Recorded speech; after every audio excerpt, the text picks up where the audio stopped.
Pastor Praveen పగడాల మృతి చెంది ఈ రోజుకి 14 రోజులైంది. రేరెస్ట్ ఆఫ్ ది రేర్ కేసెస్లో మాత్రమే preliminary report, post mortem report అనేది ఎవరు ఏ కేసులో అయినా సరే పోస్ట్ మార్టం రిపోర్టు 3వ రోజు ఇచ్చేయాలి. ఇన్ని రోజులైనా పోస్ట్ మార్టం రిపోర్టు లేట్ అవ్వడానికి కారణం ఏంటి? దీనికి రాష్ట్ర ప్రభుత్వం సమాధానం చెప్పాలి, పోలీస్ డిపార్ట్మెంట్ సమాధానం చెప్పాలి. రాష్ట్ర మంత్రివర్గం సమావేశంలో ప్రవీణ్ పగడాల భార్య ఈ ఇన్వెస్టిగేషన్ను, పోలీసులు చేస్తున్న ఇన్వెస్టిగేషన్ మీద నమ్మకం ఉందని చెప్పింది కాబట్టి మనకి ఇంకేమీ భయం లేదు అని చెప్పేసి చంద్రబాబు నాయుడు గారు అన్నట్టు వార్తలు వచ్చినాయి. మరి అటువంటి ఆవిడ నమ్మకాన్ని మీరు ఒమ్ము చేసినట్టుగా 14 రోజులైనా ఈ పోస్ట్ మార్టం రిపోర్ట్ ఎందుకు రాలేదు చంద్రబాబు గారు? మీరు ఏమన్నా రహస్య ఆదేశాలు ఇస్తున్నారా? ఎందుకు రాలేదు? ఏంటి మర్మం? మేము ఖచ్చితంగా నమ్ముతున్నాము ఇది హత్య అని. పోలీస్ డిపార్ట్మెంట్ని దీన్ని ఎలాగన్నా సరే దీన్ని యాక్సిడెంట్ అని ప్రూవ్ చేయాలని చూస్తూ ఉంది. ఇటువంటి పరిస్థితుల్లో మీరు ఎంత త్వరితగతిని మీరు చూసుకుంటే, ఎంత త్వరితగతిని ఈ దర్యాప్తుని పూర్తి చేసి ప్రజలకు ముందుకు వచ్చి ప్రెస్ మీట్ పెట్టడం అంత శ్రేయస్కరం. మీరు లేట్ చేసే కొలది చాలా వదంతులు వస్తూ ఉన్నాయి. ఇంకొక విషయం ఏంటంటే, అన్నిటికన్నా దారుణ విషయం ఫేక్ వీడియోలు. ఫేక్ వీడియోలు ఐజీ గారు వార్తా ఛానల్లో వస్తున్న అన్నీ కూడా ఫేక్ వీడియోలు అని చెప్పేసి ఆయన స్టేట్మెంట్ ఇచ్చారు. ఆ ఫేక్ వీడియోలు తీసుకుని చాలామంది చాలా రకాలుగా కథలు వెళ్ళారు. ఆయన ఒక తాగుబోతని, అదని ఇదని, అన్నీ ఫేక్ వీడియోలు అని చెప్పేసి చెప్పారు. ఆ ఫేక్ వీడియోలు రిలీజ్ చేసిన టీవీ ఛానళ్ళ మీద కానీ, లేదంటే వాళ్ళకి అందజేసిన వ్యక్తుల మీద కానీ ప్రభుత్వం ఎందుకు చర్యలు తీసుకోవట్లేదు? పోలీసులే ఇచ్చారని చెప్తున్నారు వాళ్ళు, ఛానల్స్ వాళ్ళు. ఇదిగో ఈ వీడియో రిలీజ్ అయింది, దాంట్లో ప్రతి వీడియోనికి కూడా ఈ సోషల్ మీడియా వచ్చిన తర్వాత ప్రతి వీడియోని విశ్లేషిస్తుంది. ప్రతి వీడియోలో కూడా ఏ వీడియో తీసుకున్నా దాంట్లో లోపాలు ఈజీగా కనిపెడతా ఉన్నారు. బండి ఒకటి కాదని, మనిషి ఒకటి కాదని. నేను ఫస్టే చెప్పాను, కొవ్వూరు నుంచి డ్రైవ్ చేస్తున్న మనిషి ఆయన కాదు. తర్వాత నిన్న పోలీసులకు ఒక మాట చెప్పాను, మీరు ఎంతసేపు యాక్సిడెంట్ అయిపోయిందన్న కోణంలో చూస్తున్నారు. ఎవడన్నా చంపేసి అక్కడ పారేసి ఆడికి ఏ చిన్న దెబ్బలు తగులుతాయి కదా, అలాగా దిగినప్పుడు మీరు ఏమన్నా హాస్పిటల్స్ని 11:40 తర్వాత దగ్గరున్న హాస్పిటల్ కానీ చుట్టుపక్కల హాస్పిటల్ కానీ ఎవరన్నా మీరు జాయిన్ అయ్యారా, అవుట్ పేషెంట్ డిపార్ట్మెంట్లో ట్రీట్మెంట్ ఇచ్చుకున్నారా అని అడిగాను. చేయలేదండి. స్వయంగా ఇన్వెస్టిగేషన్ ఆఫీసరు చెప్పారు నాకు, ఐఓ, అలాగే రాజానగరం సీఏ కూడా చెప్పాడు. అంటే కనీసం ఎవరన్నా ఇన్వెస్టిగేషన్ చేస్తున్నప్పుడు కేసుని అన్ని కోణాల నుంచి దర్యాప్తు చేయాలి. అటువంటిది ఒకవేళ వీళ్ళు ఎంతసేపు యాక్సిడెంట్ దాన్ని ఎలా ప్రూవ్ చేయాలని మొత్తం 24 గంటలు దాని మీద దృష్టి పెడుతున్నారు తప్పితే పోలీసులు ఇంకో యాంగిల్ అన్నది వాళ్ళు ఎక్కడ కూడా చూడట్లేదు. ఫేక్ వీడియోలు వచ్చినాయి. ఫేక్ వీడియోలు ఎవరు తయారు చేస్తున్నారు? ఎవరు మత సామరస్యాన్ని రెచ్చగొట్టడానికి ప్రయత్నిస్తున్నారు? దీని గురించి ఏమన్నా దర్యాప్తు చేస్తున్నారంటే దాని దర్యాప్తు లేదు. ఇప్పుడు ప్రెస్ మీటు ఖచ్చితంగా ఈ కేసుని రీపోస్ట్ మార్టం చేయిస్తాను హైదరాబాద్లోని. ఆ రోజు ఇవ్వాల్సిన రిపోర్టు వెంటనే ఆపేశారు. ఎందుకు ఆపేశారు? నేను మళ్ళీ ఒక రోజున 2-3 రోజుల క్రితం ఐజీ గారు ఏదో పోస్ట్ మార్టం రిపోర్ట్ ఈరోజు విడుదల చేస్తున్నామని స్టేట్మెంట్ ఇచ్చారు. నేను అదే రోజున రీపోస్ట్ మార్టం చేయడానికి నో అబ్జెక్షన్ సర్టిఫికేట్ ఇవ్వండి, హైదరాబాద్లో నేను రీపోస్ట్ మార్టం చేస్తాను, నో అబ్జెక్షన్ సర్టిఫికేట్ ఇవ్వండి అని చెప్పి ఎస్పీకి కలెక్టర్కి పెట్టాను. దాంతో అది ఆపేశారు. ఎందువల్ల? నేను లెటర్లు ఇచ్చి రీపోస్ట్ మార్టం చేయిస్తాననేటప్పటికల్లా ఎందుకు జాప్యం చేస్తుంది ప్రభుత్వం? అంటే ఈ కేసు తరపున అందరినీ బెదిరించేస్తే బెదిరిపోతాం అనుకున్నారా? ఏమనుకుని మీరు పోలీస్ డిపార్ట్మెంట్ ప్రభుత్వం ఇటువంటి వేషాలు వేస్తూ ఉంది? అంటే ఎవరు మాట్లాడుకోకుండా అందరినీ బెదిరించేస్తే అందరూ మీ చెప్పు చేతల్లో ఉంటారు, మీరు ఇష్టానుసారంగా చేద్దాం అనుకుంటుందా పోలీస్ డిపార్ట్మెంటు? నేను అందరినటువంటి కాదు, mister SP, mister DGP and mister CM, నీకు కూడా తెలుసు సీఎం గారికి. నేను ఒక తప్పుడు కేసులో 48 రోజులు జైల్లో ఉన్నాను. నేను ఆర్థిక నేరం చేయలేదు, లేకపోతే స్కాములు చేయలేదు. నా జీవితంలో ఎప్పుడు కూడా ఒక చిన్న తప్పు మీద జైలుకి రిమాండ్కి వెళ్ళింది లేదు. ఎవడి గురించో పబ్లిక్ ఇష్యూస్ గురించి నేను పోరాడతాను తప్పితే నేను ఎప్పుడు కూడా ఎవరికెళ్ళినా ఏదో ఎవరో ఆపదలు ఉన్న వాళ్ళ గురించి వెళ్తాను, లేకపోతే అంబేద్కర్ విగ్రహాలు పెట్టకపోతే వాళ్ళ దగ్గరికి వెళ్తాను. అది కాకుండా నా మీద ఏదైనా తప్పుడు ఏ కేసు అన్నా, ఇదిగో ఈయన కొట్టాడు, ఈయన చేశాడు, అది చేశాడు అన్న తప్పుడు కేసు ఏదైనా చూపించండి నా మీద. ఇది ప్రవీణ్ ప్రగడాల అది హత్య అని నేను నమ్ముతున్నాను. నేను నమ్ముతున్నప్పుడు మీరు ఆత్మహత్య అంటున్నారు. ఆత్మహత్యని ప్రూవ్ చేయలేకపోతున్నారు, యాక్సిడెంట్ అని ప్రూవ్ చేయలేకపోతున్నారు. నేనేమో అది హత్య చేసి అక్కడ పడేశారు బాడీని అంటున్నాను. నేను ఏకంగా సీన్ కన్స్ట్రక్షన్స్లో కూడా బండిసుకుని వెళ్తాను, మీరు రండి అన్నాను. దానికి మీ దగ్గర నుంచి సమాధానం రాలేదు. పోనీ ఆ రోజున హాస్పిటల్ చెక్ చేశారంటే ఏ హాస్పిటల్ చెక్ చేయలేదు. ఎంతో తప్పండి అది. అంటే ఇన్వెస్టిగేషన్ అంటే యాక్సిడెంట్ అనేది ఎలా చూపించాలా, మొత్తం దృష్టాంతా దాని మీద పెడితే అసలు ఈ హత్య అన్న వైపు ఇన్వెస్టిగేషన్ ఎలాగపోతే ఇది ఎలాగ ఇన్వెస్టిగేషన్ అవుతుంది? ప్రవీణ్ పగడాల అన్న ఆయన ఈరోజు వాళ్ళ కుటుంబానికి ఆయన ఆప్తుడు, భార్యకి భర్త, పిల్లలకి తండ్రి. బట్ సంఘాలన్నీ ఈ రోజున మేమందరం ఆయన కుటుంబ సభ్యుడు అనుకునే మేమందరం కూడా ఆయన హత్య జరిగిన విధానాన్ని చూసి ఆయన్ని కొట్టి పారేశారు. ఎందువల్లంటే మేము హత్యని ఎలాగనుకుంటున్నాం? తల మీద గాయాలు ఉన్నాయి, హెల్మెట్ ఉంటే తల మీద గాయాలు ఎలాగుంటాయి? ముక్కు మీద ఇలా కోసుకుపోయినట్టు గాయాలు ఉన్నాయి, బండి మామూలుగా ఉంది, పడేసినట్టు మీద పెట్టినట్టు ఉంది. ఎన్నిటి వైపు దృష్ట్యా మేము హత్య అంటుంటే మీరు యాక్సిడెంట్ అంటున్నారు. తర్వాత నిన్న నా మీద ఒక కేసు పెట్టారు, హర్ష్ కుమార్ మీద కేసు పెట్టాం. 196-97 కాదు, అది 196 బిఎన్ఎస్ సెక్షన్స్ ప్రకారం పెట్టాను. నేనంట మత విద్వేషాలని రెచ్చగొడుతున్నానంట. నేను ఎక్కడ నా మొత్తం ఇంటర్వ్యూస్ అన్నీ కూడా నేను యూట్యూబ్లో మాట్లాడాను, ఛానల్స్లో మాట్లాడాను, నా ప్రెస్ మీట్లో మాట్లాడాను. ఎక్కడైనా ఒక్క మాట, ఏ మాట అన్నా సరే ఛాలెంజ్ చేస్తున్నాను పోలీస్ డిపార్ట్మెంట్కి, మీరు ఫూల్స్ అయిపోతారు. ఒక్క మాట, ఇగో ఈ మాట వల్ల మేము ఇలా పెట్టాం అన్న మాట ఎక్కడన్నా చూపించగలరా?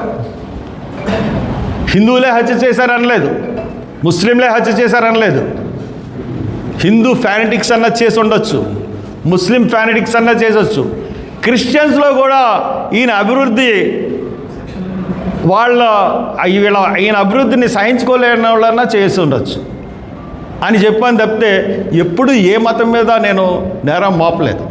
ఒక నిజాన్ని బయటకు తీసుకురావాలన్నదే నా ప్రయత్నం.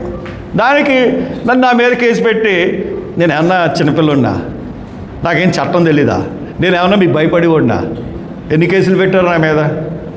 ప్రతి ఏ గవర్నమెంట్ వచ్చినా కేసులు పెట్టకుండా ఉందా? చంద్రబాబు ఎన్ని కేసులు పెట్టాడు, జగన్ ఎన్ని కేసులు పెట్టాడు?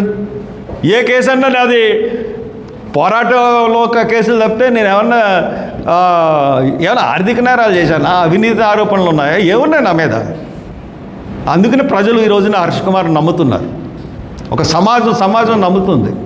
నేను సెక్యులర్ని, నేను హిందూ మతాలు ఆచరిస్తాను, క్రిస్టియన్ మతం ఆచరిస్తాను, మొన్న రంజాన్ మతం కూడా ఆచరించాను, మొన్న ఇఫ్తార్ కూడా పెట్టాను. క్రిస్మస్ చేసుకుంటాను, ఈస్టర్ చేసుకుంటాను, దీపావళి చేసుకుంటాను, వినాయక చవితి చేసుకుంటాను, రంజాన్ చేసుకుంటాను, బక్రీద్ చేసుకుంటాను. సెక్యులర్ భావాలు ఉన్న కుటుంబం మాది. మా కోడలు జైన్, నా భార్య వేరే కులం, కొప్పుల వెలమ కులం, నేను మాల, ఇలా రకరకాల కులాలున్న కుటుంబం మాది. ఒక కులం మీద కానీ ఒక మతం మీద కానీ మాకు ప్రత్యేకమైన ఇది ఉండదు. అందరూ సమానమే. సెక్యులర్ కుటుంబం అనడానికి, సెక్యులర్ అని నేను అనడానికి ఏదన్నా అన్ని రుజువులే. నేను మనసులో ఏ దేవుడిని కొలుస్తాను, నేను మనసులో ఏ దేవుడిని పూజించుకుంటాను, అది నా సొంత అభిప్రాయం. నేను ఆ దేవుడిని కొలుచుకుంటాను. బట్ అందరి దృష్టిలో మటుకు నేను ఖచ్చితంగా అన్ని దేవుళ్ళ గురించి నేను ఎక్కడా కూడా ఒక as a politician, as a 10 years of MP, అన్ని మతాల్ని గౌరవించాలి, అన్ని మతాలని సమానంగా చూడాలన్న దృక్పథం నాది. కాబట్టి పిచ్చి కేసులు పెడితే భయపడిపోతాడని అనుకోకండి దయచేసి. మీరు చిన్న సాక్ష్యం, చిన్న వర్డ్, ఈ 14 రోజుల్లో నేను ఎన్నో ఇంటర్వ్యూలు ఇచ్చాను, ఒక్క వర్డ్ కూడా మీరు నా దగ్గర నుంచి మీరు సేకరించలేరు, నేను తప్పుడు వర్డ్ యూజ్ చేసినట్టుగా. కాబట్టి కేసు విత్డ్రా చేసుకోండి, పరుగు పోద్ది. లేకపోతే thank you. Post mortem report రాకుండా ఇన్వెస్టిగేషన్ పూర్తి అవ్వకుండా అవన్నీ ఫేక్ వీడియోస్ మీరే అనేస్తుంటే మీరు ఒరిజినల్ వీడియోస్ ఉంటేనే కదా ఫేక్ అని చెప్పాలి. అంటే ఏ బేస్ మీద మీరు అది మర్డర్ కన్ఫర్మ్ చేసేస్తారు? మీరు మర్డర్ కావచ్చేమో అనుకోకుండా ఇదే మర్డర్ మీరు ఎలా ఎస్టాబ్లిష్ చేస్తారు? ఫేక్ వీడియోలు అని నేను అన్నది కదండి, అదే నేను అన్నకు మాట కాదండి. అది ఫేక్ వీడియోలని ఐజీ చెప్పాడండి. తెలుసా మీకు ఆ విషయం? తెలుసా? ఐజీ స్టేట్మెంట్ ఇచ్చాడు. ఈ వార్తా ప్రసారాల్లో వచ్చినాయి అన్నీ కూడా ఛానల్స్ కాదు, నేను చెప్పేది ఛానల్స్లో వచ్చినాయి అన్నీ ఫేక్ వీడియోలు, దానికి పోలీసులకు రిలీజ్ చేసిన వీడియోలకి సంబంధం లేదని ఐజీ చెప్పాడు. ఐజీని కూడా ఫేక్ అని ఎలాగడుగుతారా, ఎలాగా ఫేక్ అని చెప్తారని అడగండి. ఐజీ చెప్పిన మాటలే నేను చెప్తున్నాను, నేను సొంతంగా చెప్పిన మాటలు ఏం లేవు. ఇంకా హత్యని నేను ఎందుకు డౌట్ పడుతున్నాను? ప్రతి మానవుడికి, ప్రతి వాడికి కూడా అనుమానించే ఇది ఉండాలి, ప్రశ్నించే హక్కు ఉండాలి. అదే మన భారతదేశం సెక్యులర్ విధానం. ఇక్కడ జరుగుతున్నది ఏంటి?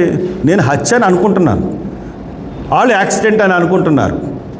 నేను ఈ డౌట్ ఎక్స్ప్రెస్ చేసినప్పుడు ఇది హత్య కాదు, ఇది యాక్సిడెంట్ అని ప్రూవ్ చేయాలి 14 రోజుల్లో. లేదంటే హత్య మీద దర్యాప్తు చేయాలి. ఎందుకు నేను హత్య అనుకుంటున్నాను? తల మీద దెబ్బలు, చెప్తున్నాను కదా, తల మీద దెబ్బలు ఉన్నాయి, ముఖం మీద దెబ్బలు ఉన్నాయి, ప్రతి చోట దెబ్బలు ఉన్నాయి. అటువంటిప్పుడు యాక్సిడెంట్ ఎలా అవుతుంది? హెల్మెట్ పెట్టుకున్నప్పుడు తల మీద దెబ్బలు ఎలా వస్తాయి? పోస్ట్ మార్టం రిపోర్ట్లో కూడా నాకు కాన్ఫిడెన్షియల్గా తెలిసింది ఏంటంటారు, సస్పీషియస్ ఇంజరీస్. తర్వాత ఈ ఫేక్ వీడియోల్లో అతన్ని క్యారెక్టర్ అసాసినేషన్ చేయడానికి మందులు కొన్నాడని చెప్పి, లిక్కర్ కొన్నాడని రకరకాల వీడియోలు వచ్చింది. నేను అన్నాను లిక్కర్ కొంటే తప్పేముంది, తప్పేం కాదు కదా అని చెప్పాను. కానీ అతను లిక్కర్ తాగడంట. చాలామందిని అడిగాను, లిక్కర్ తాగడంట. లిక్కర్ తాగి క్వశ్చనే లేదు, అతను లిక్కర్కి అలవాట్లేదు అని చెప్పారు. అని చెప్పిన తర్వాత దాన్ని మనం ఎలాగ వినండి, లింకన్ గారు నేను ఆయన సమాధానం చెప్తున్నాను కదా, పక్కన డిస్టర్బ్ చేస్తారు ఎందుకండి. ఇప్పుడు ఆ ఫేక్ వీడియోలు ఆ రకంగా వాళ్ళు చెప్పారు. అప్పుడు మీకు ఒక హత్య కేసు కానీ ఏదైనా కేసు దర్యాప్తు చేస్తున్నప్పుడు 100 మందిని నమ్మించాలి. 99 నమ్మి వాళ్ళు నమ్మితే అది ఇదవదు. ఇది సుప్రీంకోర్టు జడ్జిమెంట్లో చెప్పింది. సో దాట్ మీరు దాని ప్రకారం మీరు నాకు కూడా కన్విన్స్ చేయండి, ఇది హత్య అని ప్రూవ్ చేసి చెప్పండి. నాకే కాదు, ప్రజానికాన్ని అందరికీ హత్య అని చెప్పండి, లేదంటే యాక్సిడెంట్ అని చెప్పండి. ఇగో యాక్సిడెంట్ అని ఏమీ అనౌన్స్ చేయకుండా సస్పిషియస్ డెత్ అని చెప్పి 14 రోజులు పెట్టుకుంటారు. ఓ పక్కేమో యాక్సిడెంట్ అని ప్రచారం చేస్తూ, this is not good. Me police department ఎన్ని రోజులు పెట్టుకోవడం వల్లే సంఘంలో కానీ సమాజంలో కానీ ఇటువంటి ధోరణి అన్నది ప్రబలిపోతుంది. ఎవరికి వాళ్ళు ఇష్టానుసారంగా వీడియోలు చేసుకుంటున్నారు. ఆ వీడియోలు వచ్చినంతకాలం చాలామంది దుర్మార్గులు ఇష్టానుసారంగా వాళ్ళ ప్రవీణ్ పగడాలని తాగుబోతూ తిరుగుబోతూ అని చెప్పేసి. తప్పు కదా అది. ఒక మనిషిని చనిపోయిన తర్వాత ఆయన్ని క్యారెక్టర్ని చంపేయడం అన్నది ఎంత దుర్మార్గం. అంటే 10 మంది పిచ్చి కుక్క అని కొట్టేసి అందుకని చంపేసామని నేను అంటానుగా, తప్పది.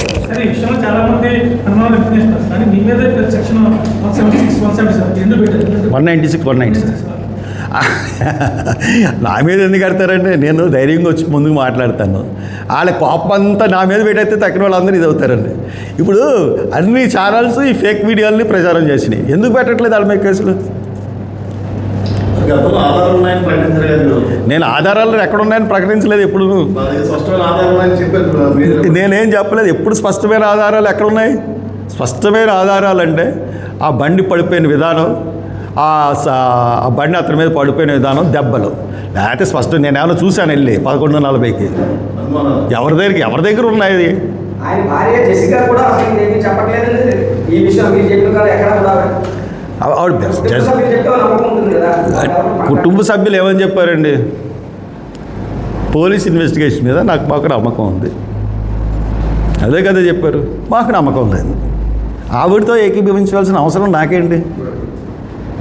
నా డౌట్లు నన్ను తీర్చాల్సిన బాధ్యత పోలీస్ డిపార్ట్మెంట్ది. ఆవిడ నమ్మితే లోకం అంతా నమ్మేమన్నట్టు కాదు కదా. వాళ్ళ అభిప్రాయం అది. ఆవిడ నమ్మింది కాబట్టి నన్ను నమ్మంటే నేను ఎందుకు నమ్ముతాను? నమ్మను. ఇంకా పోలీస్ డిపార్ట్మెంట్కి ఆ రోజున నేను కానీ లేకపోతే ఆ బాడీని తీసుకెళ్ళలేకపోయిన పరిస్థితులు ఉన్నాయి. అక్కడి నుంచి నా హెల్ప్ వల్ల, నా కోఆపరేషన్ వల్ల, నేను అక్కడ యాక్ట్ చేసిన విధానం వల్ల బాడీని బయటకు తీసుకెళ్ళగలిగారు.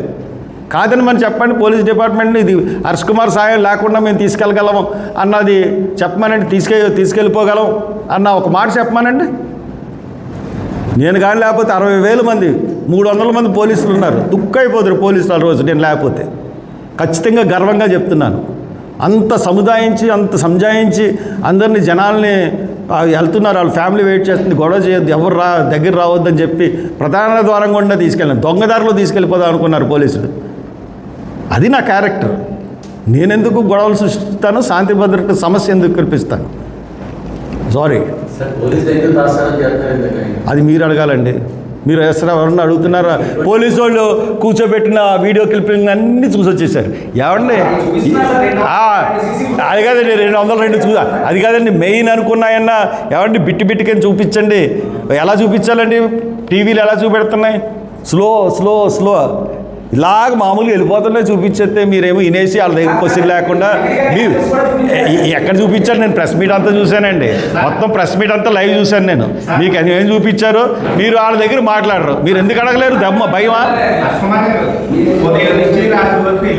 ఒకసారి హెల్మెట్ తీసి పరిస్థితి లేదంటారా? ఒకసారి కూడా హెల్మెట్ తీస్తారు కదా, ఆగిరంటే హెల్మెట్ తీస్తారు. ఎవరైతే మాస్క్ తీసుకుంటారు ఫ్రీగా ఉన్నారు.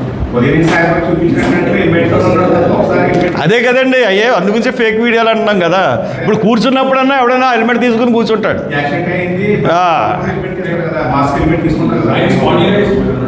మీరేమైనా విచారణ చేశారా? రాజమండ్రి ఎందుకు వచ్చినట్టు ఏంటని? రాజమండ్రిలో వచ్చారు అన్నట్టుగా వస్తుంది కదా వాదన. ఎవరిని? రాజమండ్రి నామవరం స్థలం తీసుకోవడానికి, నామవరంలో స్థలం తీసుకోవడానికి వచ్చారని అంటున్నారు కదా.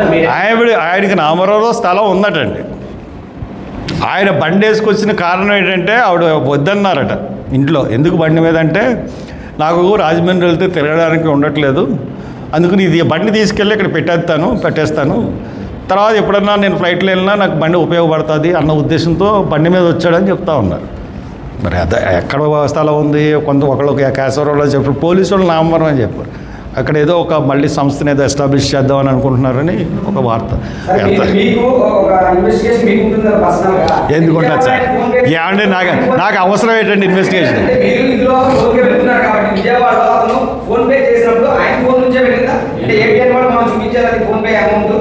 ఏమండి నేను ఒకటే క్వశ్చన్ అడుగుతాను మిమ్మల్ని దీని మీద. ఫోన్పే నెంబర్ నుంచి వెళ్ళిందా లేదా అని అడుగుతున్నారు కదా. ఫోన్లు ఎవరి దగ్గర ఉన్నాయండి? ఫోన్లు ఎవరి దగ్గర ఉన్నాయి? పోలీసులు సీజ్ చేశారు. ఫోన్పే రిసీట్ ఏబిఎన్ వాళ్ళు ఎలా చూపించగలరు?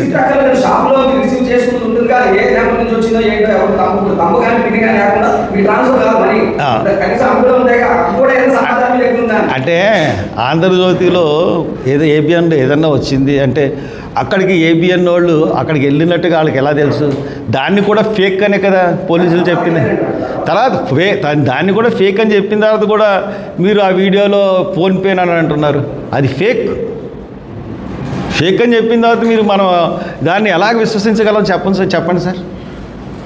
పోలీసులు ఒకసారి ఇది ఫేక్ అని నిర్ధారించిన తర్వాత మనం ఏం చెప్పగలం? ఇప్పుడు విశాఖపట్నంలో డ్రగ్స్ పట్టుకున్నారండి, 60,000 కోట్ల డ్రగ్స్. ఎవరు సమాచారం ఇచ్చారండి? ఇంటర్పోల్ సమాచారం ఇచ్చిందండి. ఇంటర్పోల్ సమాచారం ఇస్తే పోర్టుకి వెళ్ళారు, సిబిఐ అధికారులు వెళ్ళి పట్టుకున్నారండి. సిబిఐ అధికారులు వెళ్ళి పట్టుకున్న తర్వాత ఆ సిబిఐ అధికారులు పట్టుకున్న దాన్ని సీజ్ చేశారండి. సీజ్ చేసి ప్రాథమిక దర్యాప్తులో కొకైన్ ఉన్నట్టు దాని ఖరీదు 60,000 కోట్లు ఉన్నట్టు మార్కెట్లో ప్రకటించారండి. తర్వాత 6 నెలలు కొత్త గవర్నమెంట్ వచ్చిందండి. 6 నెలలైంది. 8 నెలలైన తర్వాత సిబిఐ ఏమైనా ఇచ్చిందండి, దాంట్లో కొకైన్ సబ్స్టాన్స్ లేవని చెప్పిందండి. ఎవడన్నా మాట్లాడగలిగా?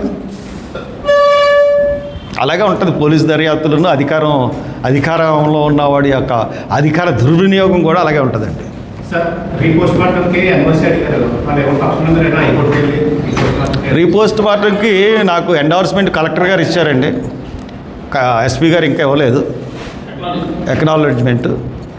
కాబట్టి అది నేను డెఫినెట్గా రీపోస్ట్ మార్టం చేస్తాను. ఇప్పుడు కూడా వాళ్ళు రీపోస్ట్ మార్టంకి ఎందుకు లేట్ చేస్తున్నారంటే, గమ్ముని ఇప్పుడు రిపోర్ట్ ఇచ్చేస్తే హర్ష్ కుమార్ గారు కోర్టుకు వెళ్ళిపోతాడు అర్జెంటుగాను దీన్ని పట్టుకుని.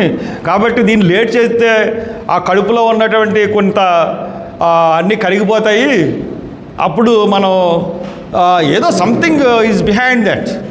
అందుకనే లేట్ చేస్తున్నారు. అన్ని సబ్స్టాన్సెస్ దొరకకుండా ఉండడానికి లేట్ చేస్తున్నారు. Thank you.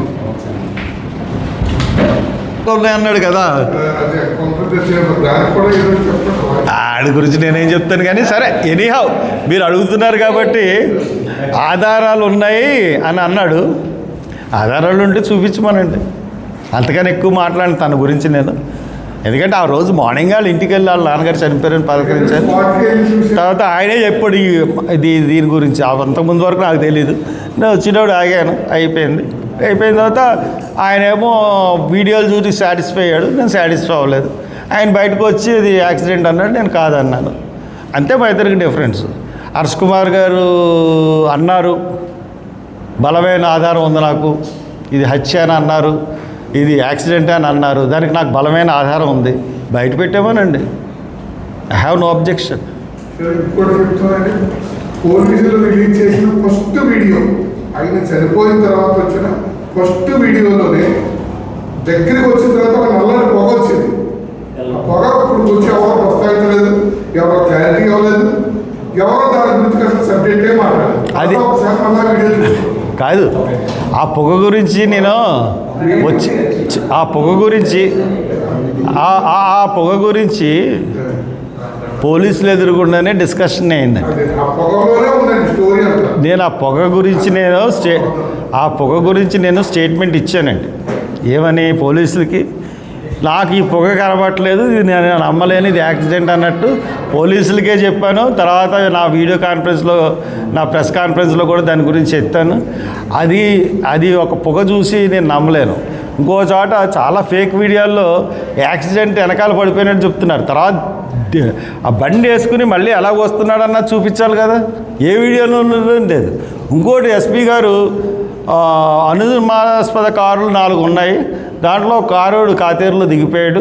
ఆ దిగిపోయిన తర్వాత బండి వెళ్ళిపోతుంది, బండి వెళ్ళిపోతున్నది, బ్యాగ్ ఏమో ఒక పక్కకు ఒరిగిపోయింది, ఇదేంటి బ్లింకర్ లైట్ వేసుకుని వెళ్ళిపోతున్నారని చెప్పాడు.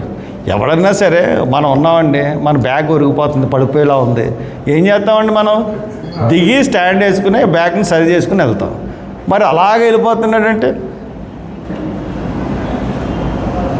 ఇవన్నీ ఆలోచించాల్సిన విషయాలు, ఇన్వెస్టిగేషన్ చేయాల్సిన విషయాలు, ఇవన్నీ బయట పెట్టాల్సిన విషయాలు.